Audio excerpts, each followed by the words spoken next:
Hello, my name is Carly and I am hosting the Path to Publication webinar today. This is for Writers Victoria, the Writability Program. Before we begin, I'd like to acknowledge the traditional owners of the land from which I'm speaking to you today, the Wurundjeri people of the Kulin Nation, and pay my respects to elders past and present. I'd also like to acknowledge the disabled people who have championed the way for a more equitable future. If you've never been part of a webinar before, here's what's going to happen. You should be able to see and hear me. Some slides will appear on your screen, and also I will flick to a handout halfway through the presentation. You will receive this handout and the slides via email later. And there will also be time to ask questions during, so just jump in whenever you want to. And I'll get to those questions. So you can ask the questions on the questions pane, and that is along the toolbar on the right side of the screen. And our tech support will pass on these questions to me to answer during the webinar. So can we test that now to make sure you can hear me? Can you type hello into the question box, please?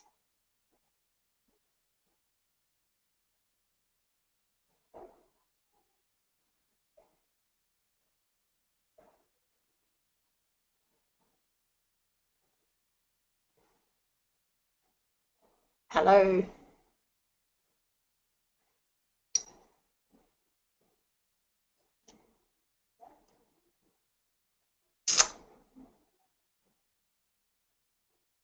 I'm not seeing anything, so I'll assume either you're here and really shy, or there's an error. I might get clear in a minute. So if you miss anything, the webinar is being recorded and it will be sent around to everyone after we're finished. And as I said, it will be sent around with the handouts that I have created for you. If you've got any technical problems, do contact Claire on 9094 7840, and that has a 03 before it. So 0390947840. Julie and Leo, hello. Great, I got some hellos from people, thank you. So we're going to start now. This is the Path to Publication webinar, and it will mostly be around how to find your writing voice. Sorry, I'll just flip the okay, great. You'll learn how to find your writing voice, how to pitch to editors and publishers, how to cope with criticism, where to build connections, and whether you should write for free. And as I said, make sure you ask questions if you need to throughout the webinar. So the first section is defining your reader and writing for yourself as well. So I think that writing is really important to both for your audience and also for yourself. I think that it's really a way to get to know yourself and to know issues that you might not have thought of until you've written them down. So I think when you start writing, or you know, if you're thinking about writing something, if you haven't started yet, think about why you were writing and the types of people that you might like to appeal to, and who is your reader. Maybe you want to make a description of them. What I've done is, from the feedback I've received from people, I made a list of the types of people that read my work. So the people that read my work are often parents, other disabled people, teachers, other people that are interested in writing as well, or interested in social issues. So they're the types of people, and I think most of my readers are women, but some of them are men as well. So I made a little description of who my reader is, and that helped me. One of the other things that you might want to do as well is think about whether your reader is like you, or if you want to reach someone new. So if you do want to reach someone new, one of the things that you could do is write for a publication that you don't necessarily read. So, for example, if I want to write a story that will reach an audience I think that needs possible education, I will write for them. So for when I've written for Kids Spot, for example, it's not necessarily a publication that I read, but I know that some of the parents might like to get some insight onto how to talk to their kids around facial difference or disability. And so I do write for Kids Spot, and they've been great to write for. So think of some publications that you don't read and consider writing for them. Hello, Bendigo. I see Bendigo is here, and we've got Ollie and Julie and Ballarat, which is great. Thank you. Hello, everyone. One of the other things that you can think about is why you would read your own writing.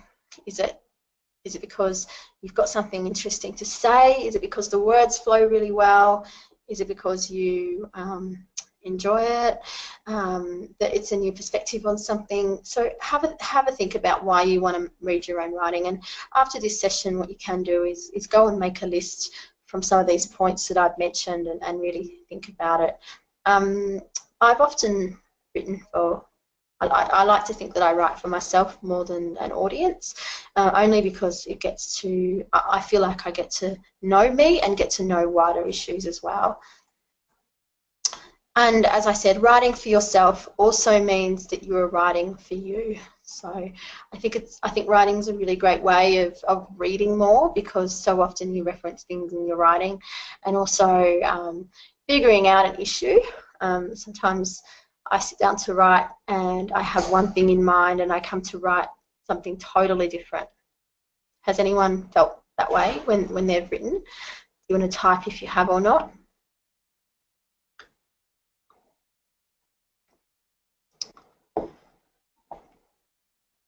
I'm just watching the comments box now.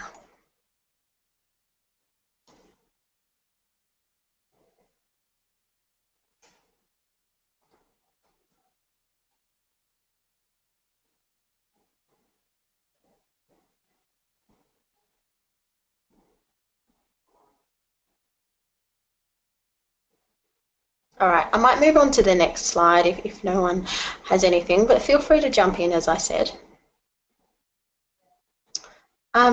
One of the really important things is to make time to write. I know so many people that tell me, I want to be a writer, or you know, I want to write a book, or I want to write an article. How do I get published? And I think the best way to start writing is to be a writer, is to start writing. Just do it and make time to write. It doesn't have to be long. 15 minutes a day, I think, is a really great start. I heard someone say last night that, was it Ernest Hemingway? He wrote 500 words a day. It didn't matter what kind of words he wrote, he just wrote. You could do that. Sometimes my writing might just be a long Facebook status or a series of tweets. That's okay. It's something I've thought about it and I've written, and I guess I published it to a smallish audience on social media.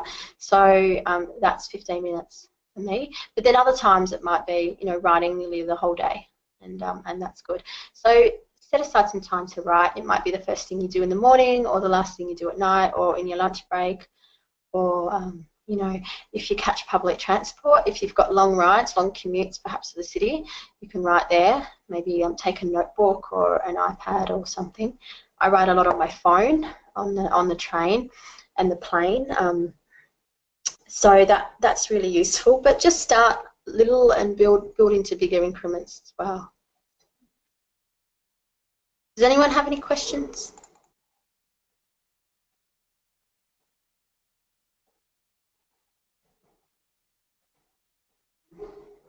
All right, I might move on to the next slide here. And as I said before, if you want to be a writer, then write and keep writing, keep showing up. I think one of the great ways to start writing is blogging or on social media, but I think it's really easy to fall out of a habit. So if you get into that 15 minutes a day, think about when you want to if you are blogging, think about when you want to publish and publish at a regular time so your audience gets used to that regular time. And also just keep going. It can be really, I guess, hard knowing who the audience is and also copying criticism, but just keep doing it. And you don't even have to write for an audience. You can just write for yourself. You can write in your diary or your journal or a notepad or your iPad or your computer, and just keep on doing it. And then don't give up with your writing. So the next point of discussion I'm going to have is finding your writing voice. So think about what your values are. Is this your truth? Think about what message you want to convey. How much of yourself do you want to share? Whether you're economical or liberal with your words, whether you're flowery or you're plain English. Do you mimic another writer? Is it, are you inspired by another writer so that's why you want to write? Maybe read out a piece of your writing aloud and record it and listen back and then think about, is this how you want your writing voice to sound? I find I often write how I speak. I don't even know whether I've got good grammar or, I mean, obviously I can see my spelling errors, but I don't know whether my grammar's right because I write so much how I speak. So, and that's my writing voice. I think I write in plain English. Maybe when I started out I would mimic other writers a little bit, but now I feel I've got my own voice. One thing that I think is useful when starting out, especially around news reporting, not so much opinion pieces, but to have a look at how news articles are written and follow that inverted pyramid structure. So the most important bit of information at the top, and then it trickles down to the least important information. I think that's a really good thing to use as a news writer, but as an opinion writer, I think that a lot of it can be how you speak and organise your thoughts in a way that makes it really easy to understand. We had a couple of questions. I'll just go to our screen now. So Julie said, yes, I agree. I've started writing something with one idea and ended up with something completely different. So that's about getting to know yourself and getting to know your ideas through writing, and often that they change as you write. I've had that too, Julie. Thanks for that. Meg said that she's often commissioned to write features, but they do take an unexpected path. How is that with your editor, Meg? Do they enjoy that too? Because I think I've got some good feedback from my editors when that happens. Alex said, it's interesting the places you write. Any tips how to get straight into writing mode? And Alex is from Ballarat. I think just do it. I often write in bed. So the other day I had to wake up really early to travel, and I saw something that that prompted me to write, and I just started writing. I just did it. I only had about 10 minutes, and I jotted all my things down, and then I got to the plane, and then I wrote most of the rest of the piece, and I've still got to tidy it up. But I think, have a dedicated space as well, which, well, I just said I write in bed, but have a dedicated space, somewhere that you can go to, like maybe a little desk in the corner or somewhere at the library. I think that, if you've got the idea, write it down straight away. I think your phone is a really great option for that because it's got the notes function, and it means that you don't have to carry around note paper and fuss about in your bag to find it. So the notes section is really great, and if you can sync your notes section from your computer to your phone, that means that wherever you are, your writing will be there. I do that with my iPad and phone. It's really useful. I have some more questions. These are great, thank you. A question from Anthony here in the Writers Victoria offices. How do you write on public transport? I find it hard to concentrate. I just write, I get my phone out and I write on my phone. I just text a long bit of put it, type in a long bit of text into my phone. I once wrote a whole article for SBS in my phone. I've never done that before, but it was quite a long article, probably 800 words, and I had to get it done really quickly, so I did it in the car. Maybe put headphones on if you need to on public transport, or if you get off public transport, find a quiet spot at the station and write if you can't do that, and even just make some notes. Try and get as much down out of your head as possible and make some notes. That's all the questions from now. So was there any questions on finding your writer's voice? Did you have any from me on that?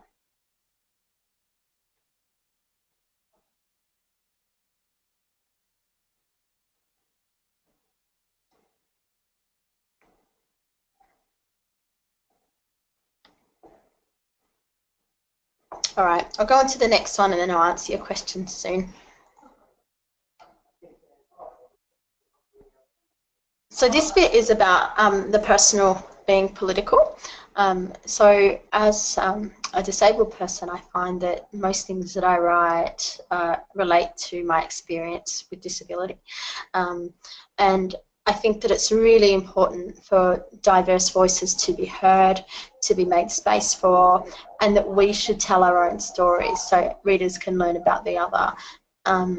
You probably see that stories around disability are often written by non-disabled people, and then the language is wrong, or it's very othering, or the person with disability isn't the centre of the story. So I think it's really important that diverse voices are heard and are centred, and also that we are the focus of our own stories. They're saying nothing about us without us. So I think that's really important.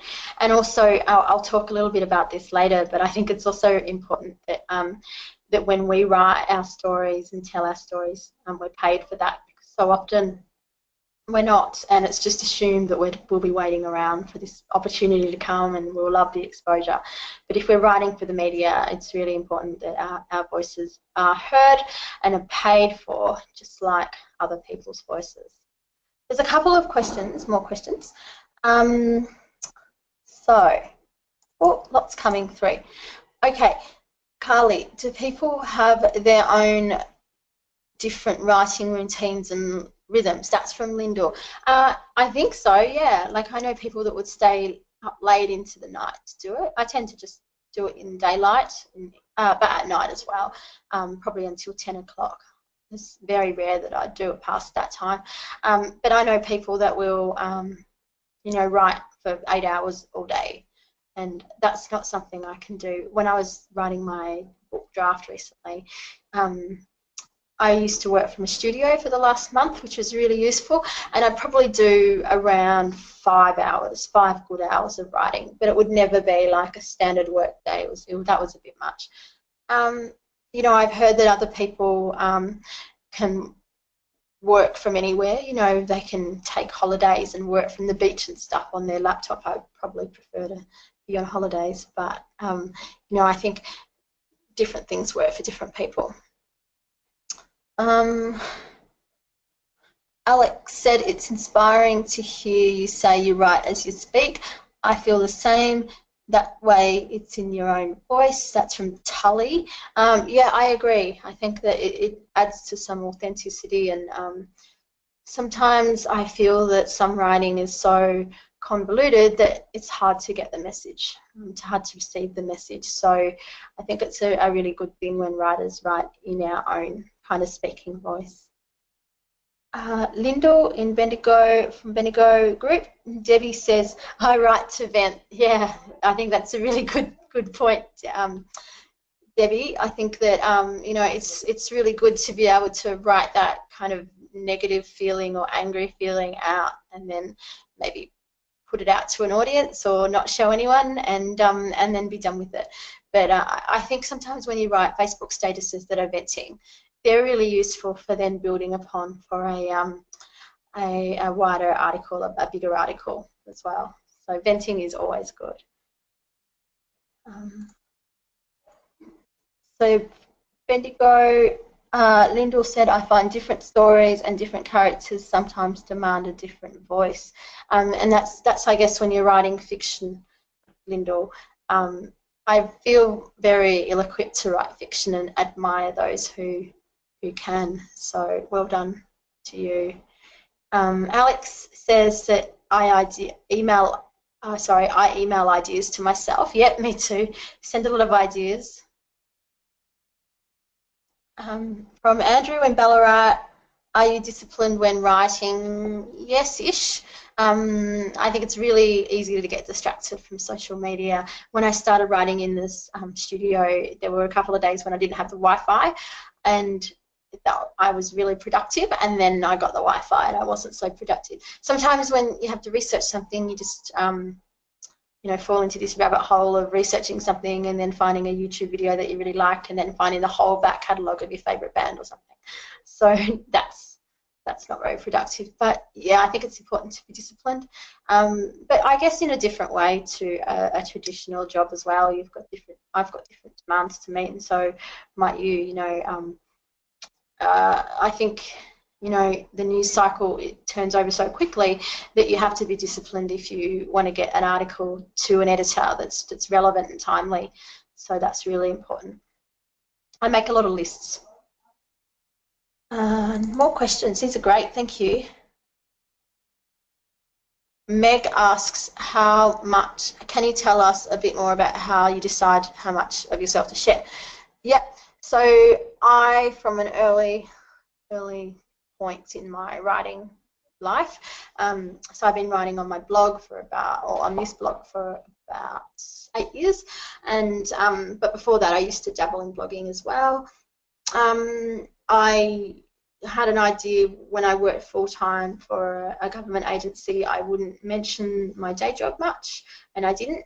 It's only actually been now that I quit it that I have mentioned a little bit more about it.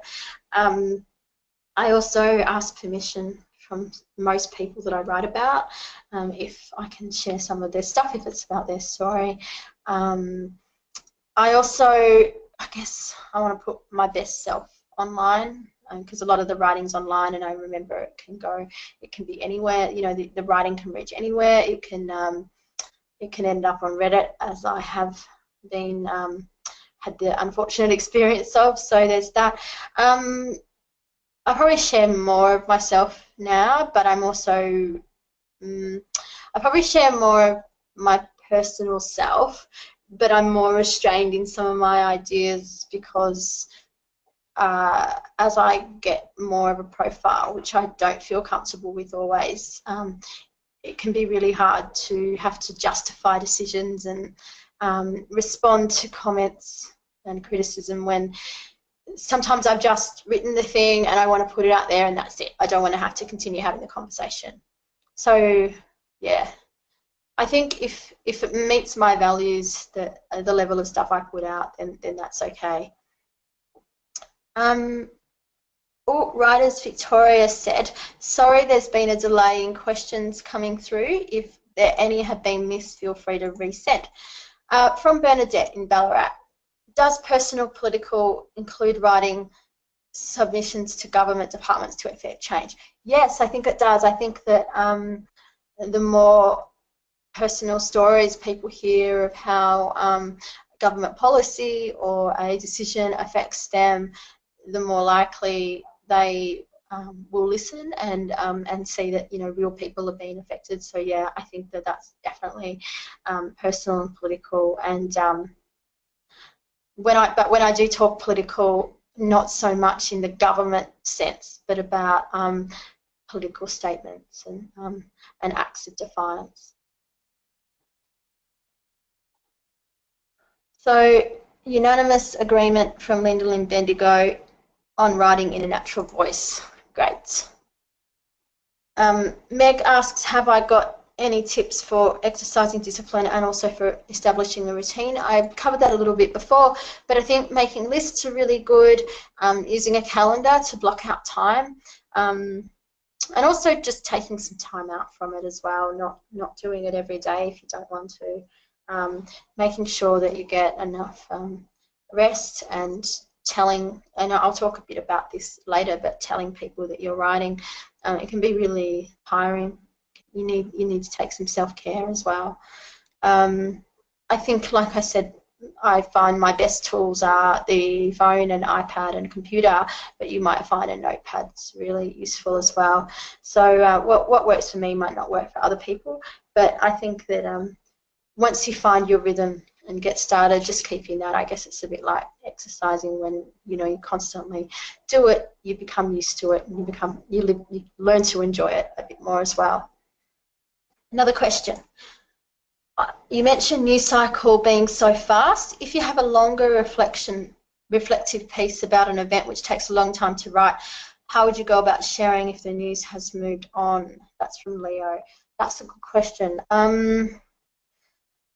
Well, sometimes if, say, I was writing a piece for about a television show that's coming up on a TV network, the editor might say the TV show's coming up in 4 weeks. You've got 4 weeks to write a piece on whatever topic they ask me. So that's a good thing. If it's moved on, if the news cycle's moved on and the editor says, sorry, we're not going to take it because now it's old news, I've published it on my blog. So if I've already written the thing, I publish it on my blog. I did that with a piece on disability slurs in football this year. I submitted it somewhere and they didn't take it, so I just published it on my blog. So that was a good place. Publish it in your own space. Maybe if you've got a longer piece, then you can expand on not just that timely issue, but a wider issue as well, and then resend it to the editor. Talk about that. Maybe call them and say, this is what I want to do. This is why it's important. So there's that. I think that there are a lot of cases of longer pieces being published outside of the news cycle, and they're really useful. Like the pieces in, say, Good Weekend from The Age and Sydney Morning Herald. A lot of those pieces aren't so timely in the news cycle, but they're still relevant to what's happening. Another question. Can you tell everyone the name of your blog, Carly? From Linda Lynn Benigo. Yes, I blog at carlyfindlay.com.au, and the details are at the bottom of this presentation, so you'll all have a link to that. From Lyndall, how did you or do you develop a social media strategy to increase readership? From Joe. I'm getting to that one soon. Andrew in Ballarat, how has your life changed after you can't ask that?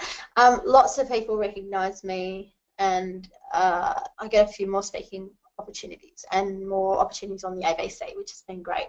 And more friends. I've really formed some real firm friendships with the participants on that show as well. Ellen and I text most days, and so does Belinda and I, so that's been good. Alex, how important is self-care when writing, given you write about yourself? One thing I didn't include, but I will email this to Claire to send out afterwards, is a piece that I wrote on overwhelm. And self-care is really, I think it's really important when you write about yourself, especially when you're writing around disability and illness stuff, because you're living it, and sometimes the demands of an audience can be really big. I recently went to court because a person was harassing me, and they were doing it so much online, and their expectations of me to give my time and my friendship was huge, and their online harassment got so bad and so defamatory. After telling them to stop for so long, I just had to, I didn't feel safe, and I went to a lawyer, and then I went to court. And that's an extreme case, and it was really important that I took time out, that I told people about what was happening. Fortunately, I feel safe now, but yeah, it can be really hard, and especially when we write about ourselves, people think that they know us a bit. And I think it's really important to kind of set some boundaries around how much we can give individual people and how much we want to tell people as well, because not only do you write, or do I write, and you as well maybe, about myself, but there's the questions and the comments and the, Carly, can you find this article, sort of messages that come through. So there's that kind of maintenance there as well. So yeah, it is really important to have self-care, and that involves for me maybe switching off for a while, talking to people that understand, going for a walk, doing some non-social media stuff. Julie said, I'm sorry you had to go through that. Thank you.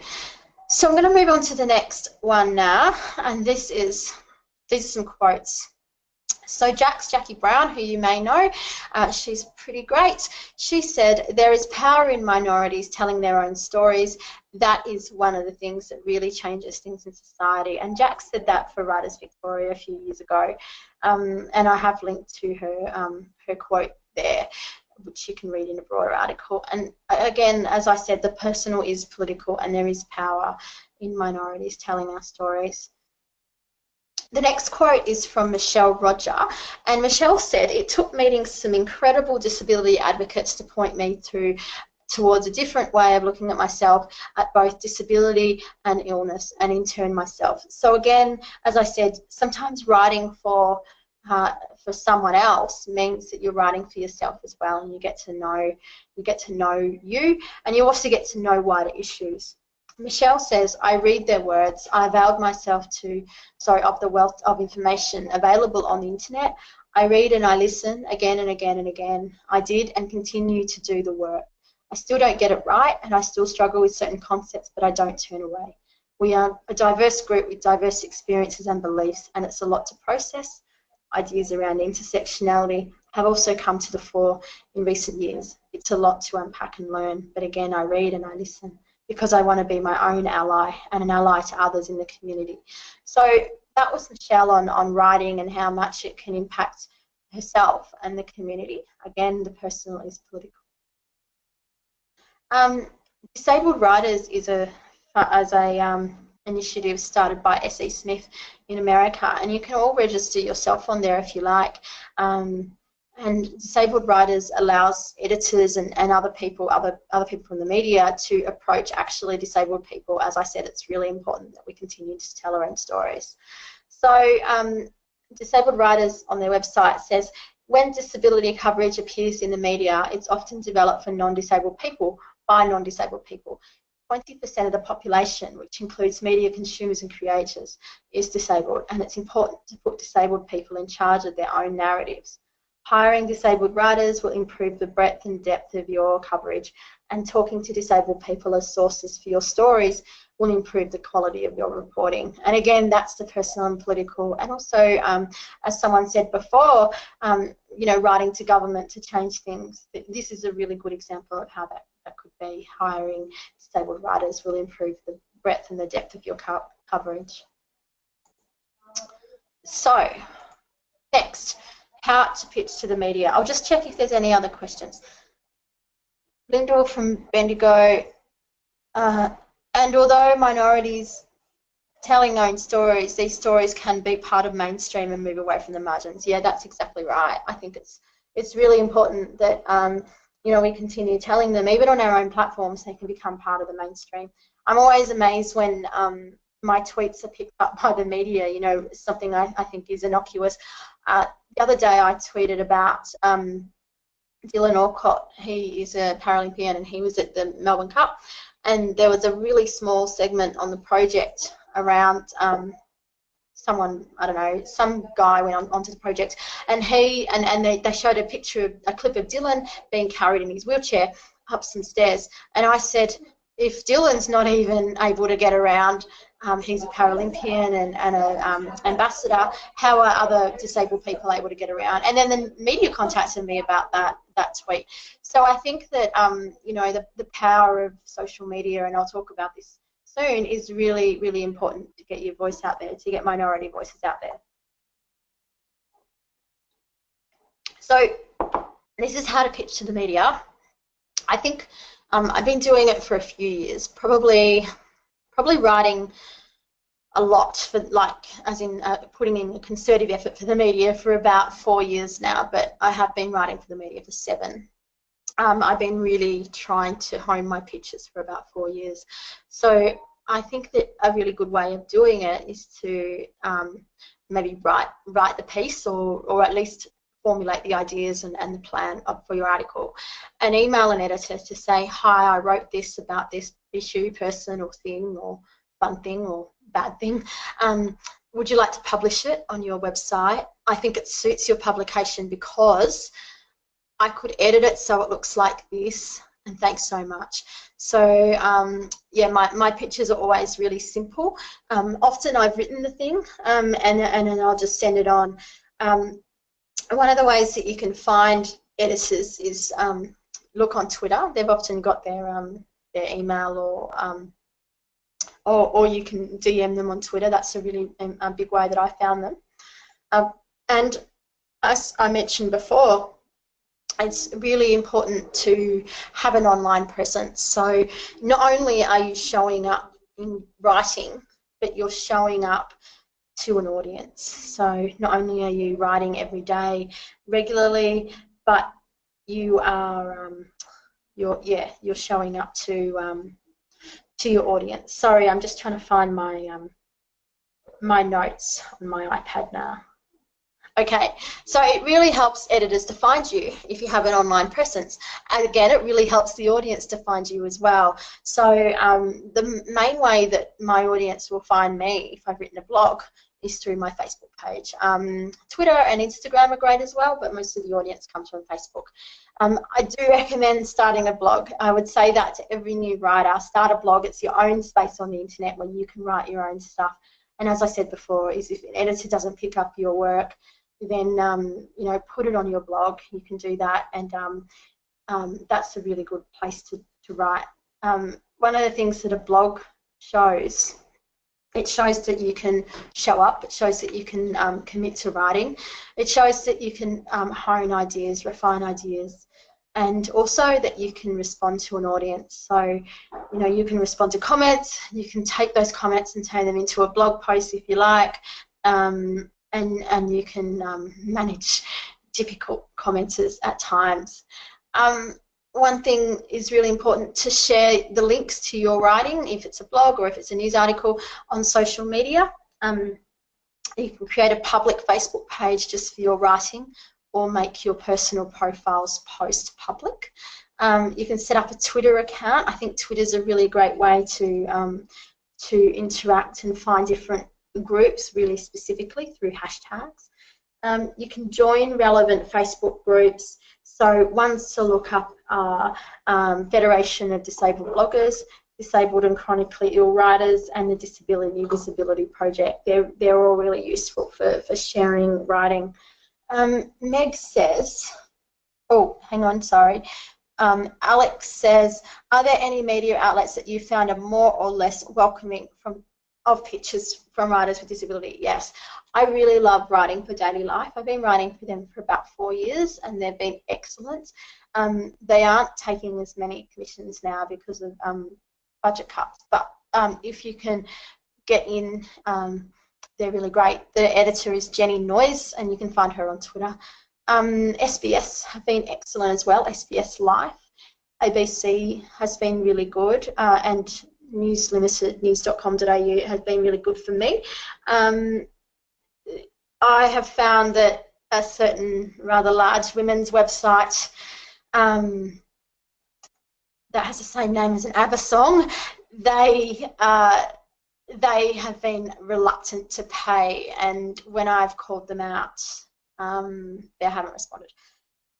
So yes, so yeah, the Age are quite good as well. I've written for them, and one thing, it can be really hard because these media departments are so big that you might be dealing with one editor somewhere and then another editor for a different topic, or even the same kind of topic but a different niche. So that can be really tricky as well. The Guardian is really good as well. I just wrote a piece for them, and they publish a lot of disabled writers, and I also see a lot of disabled writers on Crikey and Eureka Street. I haven't written for either of those, but but I have seen a new Matilda as well. Another question. Hang on a minute. Do you think that with difficulties around non-sponsored Facebook posts disappearing in feeds, that it's still worthwhile blogging? How do you get your post out to people? Yes, that's from Meg. That's a really good point, Meg. I hadn't blogged for a while, and until recently, until last week or the week before, and I had noticed that the views on my blog had definitely gone down when I started blogging again, like in the last 2 weeks. People just want to see really quick snippets. Facebook feeds are really useful. One thing that I've seen writers do, and I was thinking about doing this as well, is to direct people to a page on my blog where they can subscribe by email. I thought that was a really good point. I guess, you know, I share it in different places. Maybe I promote it too much, but I think it is hard getting it out there. Getting up, like sharing in groups is really good because other like-minded people can read it. But yeah, definitely the Facebook algorithm is bad. And also, when you create a public, like your own space online, a blog, for example, that means that you know, your work is there forever. If it's a hosted domain, but if it's on Facebook, you know, they could take it down at any time. So that can be tricky. So yes, that's a hard thing. From Bendigo, Joe, I sometimes worry that writing, I put myself out there as an expert. I'm nervous about being wrong, taking time to be confident in what I write in my voice, but I see it as an act of self-advocacy and wider activism. Yeah, I agree, Joe. It can be really, really hard. I think sometimes the audience can get the perception that you're an expert. But I think you have to believe in yourself, and as I said before, you write to know yourself. I've developed a few disclaimers for my blog to say that I'm not a doctor, I'm not a psychologist, and if you are seeking medical or psychological help, go and get the appropriate help from actual doctors and psychologists. If I'm writing on a wider issue, I like to include a range of people's opinions, so quotes from other people as well, so it's not just my voice there. But I think that, you know, as you write, Joe, and other people here, you will become a bit of an expert on things, and you've got to trust it that you are a little bit, and certainly if you're writing about yourself, you're an expert on yourself and your own experiences, so don't doubt that. One thing, as I read out Michelle Rodger's quote before, you know, she learns, and she learns from others, and she learns from herself, and that's a really good thing, a good thing to know. Well, I think it's really important to know that you can change your mind as well, that you can be, that you can like something and also not like something else, or like one aspect of an issue but not like another, or whatever. So I think it's okay that you can change your mind, but it is really hard on social media with the call-out culture. So that can be really tricky. That was a good question, thank you. Lyndall from Bendigo, are there any topics you'll draw the line at writing about? Well, I would maybe not write about things that I'm not a huge expert in. You know, I don't want to write about Aboriginal issues when I know that there are far better people positioned to write about them, when there's actual Aboriginal people to write about them. You know, so as I'd expect non-disabled people to do, to pass that over. There's been a big debate around voluntary assisted dying at the moment, and disabled people have been having their say. I don't feel confident to have a say for me or for the wider community, so I have refrained from that, because I think it's really fraught with hurting people, both disabled people and non-disabled people. So yeah, there's a few things that I wouldn't, but I can't tell you now because, you know, then you'll know. All right, I'll go to my next one now. So, I'm just going to go back here.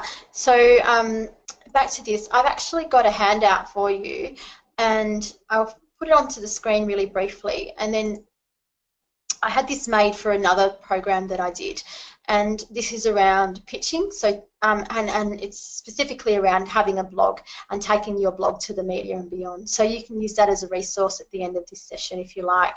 And it's got ideas around social media presence and social media tips, and also how to find really good Facebook support groups and stuff. So enjoy that. So that's for you. It's only a short booklet. All right, so the next section, oh, there's some more questions. Alex, how do you feel about people without disability writing stories, people with disability who are unable to tell their stories, i.e. young children? Well, yeah, I find it really hard because I understand that, say, parents have their own story, but parents often overshare, and I've written a little bit about this on my blog and for the media before. As a writer, I guess, and because what I write about is really niche around ichthyosis and facial difference, I get a lot of parents coming to me to ask for help for their children with ichthyosis mostly. And they will sometimes introduce themselves just with a photo of their child, and often the photo is a naked photo, and that's not appropriate. So I've also seen that there's a huge level of oversharing, like with toilet habits and tantrums and meltdowns and things of people with disability, and their parents will write about it, about being bewildered. That's really difficult. I don't know how to regulate that. I often ask, how would you feel if that was your photo being shared or your story being shared like that? In terms of people, say, the media writing about disability, so many times they get it wrong. You know, they use things like wheelchair bound or suffers from, they don't censor us in the story. I often feed that back to the news outlet as I'm watching it. I often tweet the project quite a bit about if they did something that wasn't great, I'll say, hey, this is how you could have improved, send them some media guidelines, or if they did something that was good, I'll say, hey, that worked out really well. Lindorf, Bendigo, Carly, we have poets, novelists and SF, short fiction I'm guessing, writers at Bendigo here today. How can developing a social media presence, blogging and using own voice can be useful in their own writing development? Yeah, I think that having social media presence is a really good thing for all types of writers. You know, it develops an audience, it gets the attention of editors of small publications, and also editors from publishing houses. And I'm going to talk a bit about this in the next section as well, so I'll hold off on that. But yeah, I think that all of that, like having your own space to write, is really important. I don't know whether some of the competitions for poetry and short fiction mean that you can't publish things on your own blog before you enter, so that you might have to look into guidelines about that. But yeah, definitely, I think your own space online is really important. As long as non-disabled writers research thoroughly, that's fine. That's Debbie from Bendigo. Yeah, that's a good point. But I also think it's important that we are spoken to in the article. You know, so many times disabled people aren't consulted about what's written about us. So it is important that not only research happens, but consultation as well. Anthony, do I find the word disabled appropriate? Yes, I do. Disability is not a bad word. It's a part of the human condition. 20% of the population has a disability. I call myself a disabled woman because of the social model of disability, and that means that I am disabled by society's attitudes more so than my body. I also will alternate with people with disability as well, but disabled means that I see disability as part of my identity. Next slide, publishing a book. So I don't feel like I know everything about publishing a book because I'm only in the really early stages of this. But I think, like we talked about before with with having an online presence for media editors, it's really important to have an online presence for writing for a book format. So when we were talking, I think Lyndall, when Lyndall was asking the question about the mixed range of writers in Bendigo, I think that this section really will apply to them. So with publishing a book, one of the things that I have been told is that it's really important to have an online presence so that publishers can find you and can see that you can build an audience, that you've already got an audience, that you're good at engaging and promoting your own work. So these are the steps that that has been on my small publishing journey. I have been writing a book since the start of the year, and at the start of the year, I had a number of publishers come to me to ask me if I'd written a book yet or I want to write a book. And I said, yes, I'm looking at it, but I didn't really know what to do.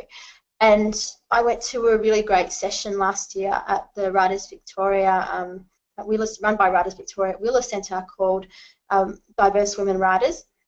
And there was a literary agent there, and her name is Jacinta Demise. And so I was live tweeting, and we got in contact on Twitter, and she said, come and talk to me when you're ready. And I rang her just after I got a call from a publisher, and I said, what do I do? So she gave me lots of great advice. I signed up with her, and then she helped me write a book proposal rather. And that was like a big outline of how your book will be. So like a chapter development, it was a synopsis of the themes, a little blurb that might be on the back of the book, who my audience was, who might be able to help me with promotion, and anything else about me. So like a resume, I think I attached. So then she pitched that proposal to a number of publishers. She pitched it to 9 publishers, and I had meetings with 5 of them. And then I had to make a decision about who I wanted to go with. So that process was really different to writing for the media, because in each of the submissions, the editors from the publishers would get back to me and tell me what they liked about it, what they didn't like. It was a really, really detailed feedback, so that was really useful for me. You can also self-publish, and I know that there's a number of self-publishing networks online. I'm not too sure about how to go about self-publishing, but I guess through having a blog and an online presence, it might not be too different to that. I know that one of the things that my publisher has told me, that I still have to be the one to promote the book. You know, they do it in conjunction with me, but overall it's kind of up to me. And I think that's the same thing with self-publishing. So I'm going to answer some questions now. So David in Bendigo says, when writing about factual events, how do you stand legally? Can you be sued or taken to court? I work with my editors about things that I write about. I wrote a piece, I haven't yet submitted yet, but it's on hate speech, and I've had to sort of make sure that either I get the evidence that the people are telling me about, or I don't include it. Earlier this year, I wrote a piece about a SBS show called Undressed, and it was where people were going on first dates in their underwear. And I was asked to write about the 2 episodes with disabled people, and they were wearing their underwear. And one of the contestants wasn't chosen. He had a disability, and I asked a question like, I mean, we didn't know whether he wasn't chosen because of his disability, but I asked, did this woman reject him because he had a disability? And I also put some of my own story into it and interviewed some other people. And about 6 months later, I get this email from the woman on the show saying that she wasn't happy with what I wrote. And I asked my editor what I would do, and she said just open yourself up to a conversation with her. And I did, and I actually never heard from her again. So yeah, I think it's important that we have insurance. I'm with the Media, Entertainment and Arts Alliance with the union, but I've also got some like personal indemnity insurance as well. So yeah, you have to make sure things are fact checked and make sure you've got your information right. So Lyndall said, agree that consultation is vital. Also, the assumption that people cannot tell their own stories can often be mistaken. Yes, I think that there's an idea that disabled people can't speak for ourselves, and certainly around intellectual disability. And so sometimes people take over in telling their stories, which is disappointing. But I think if we really listen to and make an effort to really hear people and different ways of communicating, then that story can be told. Angela in Ballarat, disability has negative prefix, but it's a small part of who I am. Tully, it doesn't define who we are, but do you think negative prefix are connected to stereotyping instead of strengths? Yes, I think that most people think that disability is a bad thing. But I think that through writing, telling stories around accomplishments and pride and also defiance, it's really important to shape the way people think about disability. A lot of my readers will say until they read my stuff, they thought that disability was a negative thing, but now they don't see that so much, or they're second guessing about how they've once treated someone with a disability. But yeah, I think that having our own voice out there is a really important way to show, you know, wider lives, and that disability might not define us. It's just one part of our identity. Yeah, Tully Ballarat. The prefix dis plays a huge part in how we're seen, disregard or distance, etc. Yeah, I think disability doesn't mean unable, though. Yeah.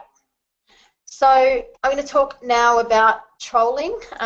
I heard Lindy West talk earlier in the year around her experiences. Lindy is a writer and activist in America, and she's been trolled a lot to the point where she has gotten off Twitter. And I'm not sure whether I think she's still on Facebook, but she writes for The Guardian and the New York Times, and she's done a lot of stuff around fat activism. And she had a really great quote saying, trolling is the violent theft of time. What could I have accomplished by now if I could have just been given the time to write? So I think that so much of our time as writers can be taken up with responding to trolls, and it might not necessarily be hateful trolls, but it might be people just constantly questioning what we write. Or I heard that that's like there's a term for that. It's called sea lining, and it means that that you write something and then someone says, oh, but what about this? But what about this? But what about this? Explain it more. So there's that kind of thing as well, and that can be a bit tiring, and that's where self-care comes into it. So I think that writing online is like putting a message into a bottle and sending it to the sea. It's precious and fragile, and our words go on in an undetermined journey. We never know who will find them, and we never know whether someone will handle it with the same care as we did writing it. So one of the really important things, I think, is if you are starting to get published, or if you're starting a blog or writing online especially, is to tell someone that you are doing it, and tell someone that understands writing. When I have been trolled and it's ended up in the media, my mum, I think she gets it now, but at the start she'll be like, wow, you went viral or whatever, as if it was a great thing. But she didn't really understand the impacts of trolling on me. So it was more important that I told someone online that understood that understood the writing online. And you know, I often talk with like-minded people about it, just to relieve myself of that, and also I'm an ear for other people as well. So if you do get the criticism, I definitely agree that or suggest that you should take the time out, switch off the computer if you want, and go for a walk and write again before you, when you feel more confident. But don't let it stop you writing. You know, it can be really hurtful. But remember, they only know you from the 500 words you wrote or whatever for an article. They don't know the full you. So take that as a consolation. More questions. Anthony, what do you think of equating disability with shamanism? I'm not really sure of that question, I'm sorry. I might have to Google it. I admit to a lack of knowledge there, but I will Google it, or maybe get Claire to Google it, and I'll move on to the next question. Alex, how important is the inclusion of disability in fiction as well as non-fiction? Yeah, so that is a really good question. There's a really good movement called We Need Diverse Voices and We Need Diverse Books on Twitter. I can't remember, actually, I think I've got it in my notes from another session. I did not find it now. It was started by a woman, I think, who was a woman of colour, and she said that, you know, we need diverse voices because so often we're not represented in fiction and in non-fiction. When I think of people with my skin condition that are represented in books, I can't think of many, and the people that are, the characters that are often evil, often mythical creatures, and that's really bad. So when we're writing our own stories, we're telling our truths and making it a little bit more real for the audience, and we're breaking down that stigma and myth around people with disability. I'm just trying to find this quote. Oh, yes. So there's a hashtag Own Voices, and this was started by Corinne Duvis, and she said that she created Own Voices, hashtag Own Voices, to recommend kid lit around diverse characters written by authors from that same diverse group. So you can have a look at her online. So hashtag Own Voices on Twitter, and maybe just type it into Google to find it. I'm still Googling shamanism. Sorry.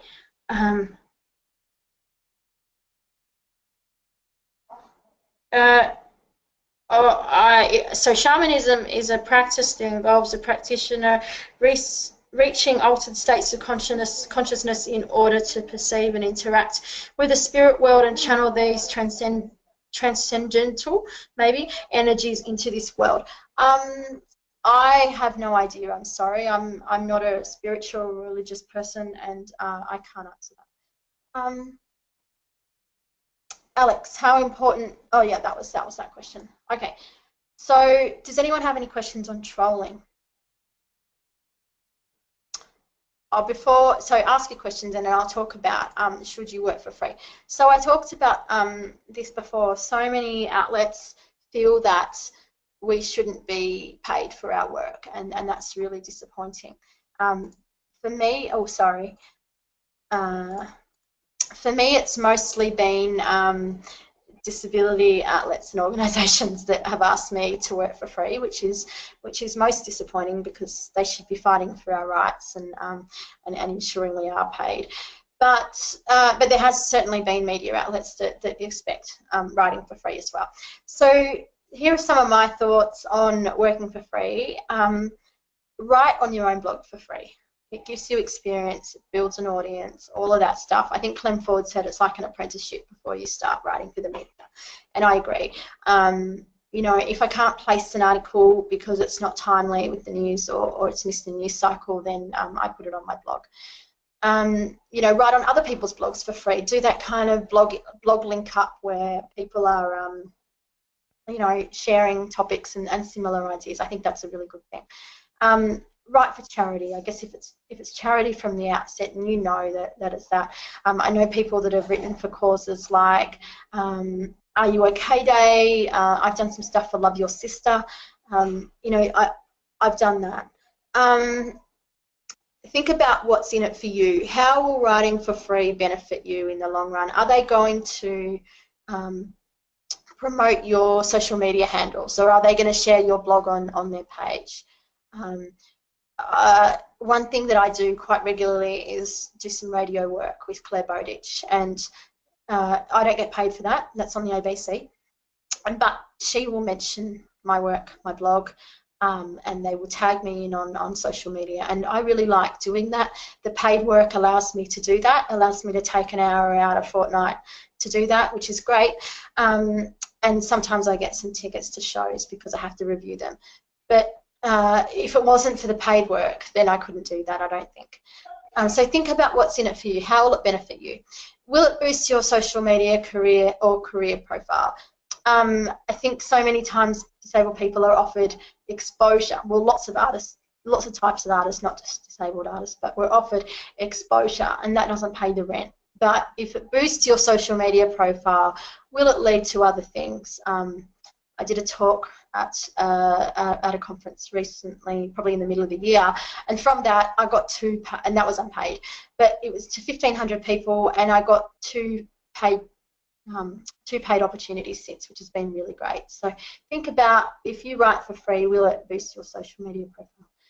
If you want to make money, if you don't want to make money, then keep writing for free. But if you want to make money, yeah, I think that's really a thing to ask yourself. And also, are other people making money on that website and or publication or book that you're writing for? Why aren't you getting paid? So question that. Think about whether the publication runs ads or indicates that it makes money. As I said before, there's a rather large women's website that I used to write for who sometimes pay and sometimes don't, and the last time they asked me to write for them for free, I said, but you know what, you pay your staff, you're constantly running ads, so why haven't you got the money to pay your writers? And the final point is, will it lead to paid work? So as I said before, you know, maybe you start off as a trial, and will it lead to paid work? Ask yourself that, and ask them that as well. So it's up to you. Personally, I feel that if you say yes to writing for free, it kind of devalues the craft and it devalues other writers. And I think that it can, if an organisation hears that you'll work for free, then they might think that they can hire other people for free as well. So know your worth, set a rate. I mean, you know, it might be $100 for an article, it might be $300, which is the usual standard for a media article. So you know your worth and go in asking for it. Okay, more questions. Alex Ballarat, how do you manage trolls? And another, Julie also asks, do I respond to trolls or just ignore them? So yes, sometimes I ignore them. A lot of the time I out them. I think that if they're particularly nasty, and this year I had some contact from some people in Nazi groups, that's actual Nazis, that I felt safer outing what was said to me than hiding it, than keeping it to myself. I called the police and they didn't do much.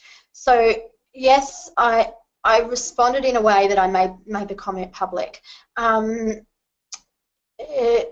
was recently, probably in March this year, I put up a photo of me and a friend.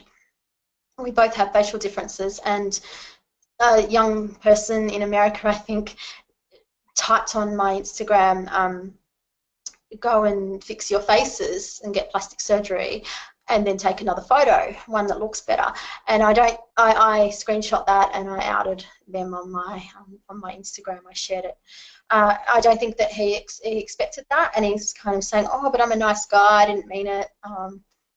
And then I think he kind of learnt a lesson. So yeah, look, I do a little bit. Some people don't. Ginger Gorman has written some really great stuff on trolling, and so has Tracy Spicer. So each person manages it themselves. In the past, I think I'd really let it get to me, but now I sort of feel safer knowing I've got people around me that support me. Okay, more questions. Do you think it's a good idea to have a separate website from your blog to have links to articles published elsewhere? Yeah, you can actually make a tab on your blog or of things that you've done, so you can make a separate page for that. So I think it's really great to have your online space all in one space, but yeah, you can make a tab on your blog for that. I sometimes just include it as a new blog post. I'm not very good at organising my stuff, but I want to include it as a CV. Yeah. So yeah, maybe keep it on your blog, but as a separate page. Lyndall, yes, exchanging or sharing blog posts with other bloggers in Australia and overseas can be a great way to build your audience too. Yeah, I agree. The Disability Visibility Project and Federation of Disabled Bloggers are really good resources for that. And also, I run an Australian group, if you're interested, called Chronically Ill and Disabled Australian Bloggers. I think that's called that. Anyway, there's a the name of it is on one of the slides on the social media slide on here. You'll get it later. Meg, how do you price your work? Okay, so I price it based on what the media pays me. So, for example, for daily life, they pay me $300 for around 800 words. So if I'm writing something for another publication, like a website or something, if I'll have the similar price for that. Yeah. And you can also get more information from the Media, Entertainment and Arts Alliance around that. And I think I've even got something in that in this handout about that. I think I've actually got a link to the MEAA guidelines around pricing. That is the end. There's a few. I think it goes till 12:30, doesn't it? Yes. That is the end of the slides. I've actually provided you some takeaway activities if you'd like. My details are here if you want to find me on blog, Instagram and Twitter and Facebook, if you like. There are extra handouts, activities.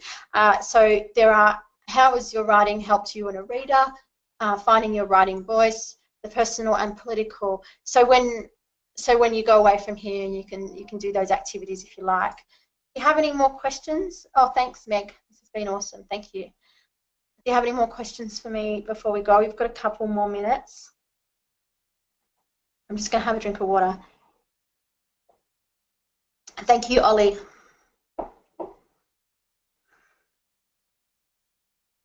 All right. That was fun. I hope you've learned a lot, and good luck with your writing. Yeah, you'll get the handout. Thanks from Bendigo. Thank you, Bendigo. Yeah, good luck with your writing. Have some, write some great stuff, and don't forget to share it with people as well. Like find that audience and find those editors. One thing that I thought of that I didn't mention is if you're sharing an article that you've written on Twitter that has a specific topic, you can use some hashtags to make it findable. So yesterday I wrote one on sport and disability slurs, so I hashtagged it disability and cricket and sport. And so when people are searching those things, then they hopefully will find my blog post. Thanks, Leo. And thanks, Alex from Ballarat. And Julie, thank you. I hope you all have a good day and it's not too hot. And I think that's it. If anyone doesn't have any more questions.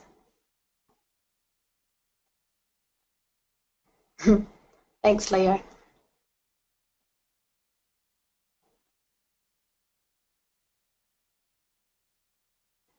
All right.